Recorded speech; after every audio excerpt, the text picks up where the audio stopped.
Hello, আসসালামু আলাইকুম। Family kitchen থেকে আজকে আমি বরিশালের একটা বিখ্যাত খাবার নিয়ে আসলাম, যেটা আমরা মিষ্টান্ন হিসাবে খাই, যার নাম হচ্ছে মলিদা। যেটা বানাতে আমরা বরিশালের ভাষায় যেটাকে বলে পিঠার চাল দিয়ে বানাই, আল্লাহ চাউল। কিন্তু আমি আজকে বানাবো পোলার চাল দিয়ে। এই চালটা আমি সারা রাত ভিজিয়ে রেখেছিলাম। চালটা আমি এখন বেটে নিব। চালটা বেটে এই চাল আর আদা বাটা আগে আমি চালটা বেটে নিচ্ছি।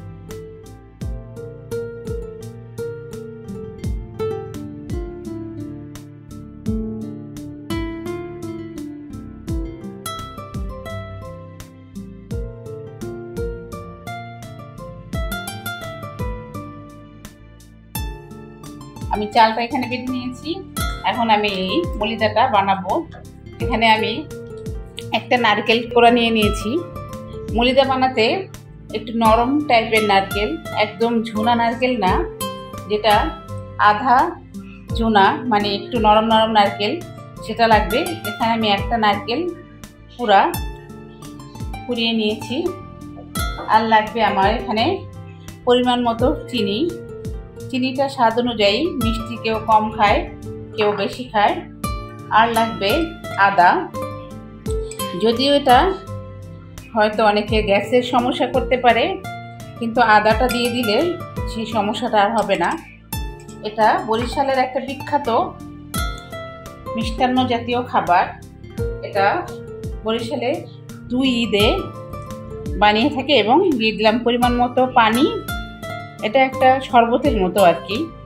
ঈদের সময় এটা সাধারণত বরিশালের মানুষ বানিয়ে থাকে। এটা যেমন ঈদের সময় আমরা পায়েস, সেমাই খেয়ে থাকি, আর বরিশালের মানুষ এটা ঈদের সময় অবশ্যই এটা ওনারা তৈরি করে খাবে।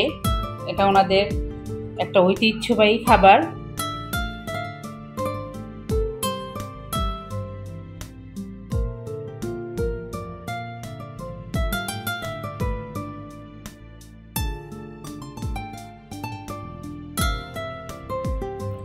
তৈরি হয়ে গেছে আমার মলিদা। এখন তো আমি একটা গ্লাসে ঢেলে আপনাদেরকে পরিবেশন করে দেখাবো।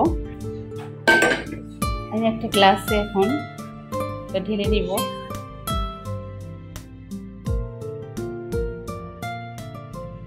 এবং দিয়ে দিব কিছু এরকম নারকেল উপর দিয়ে।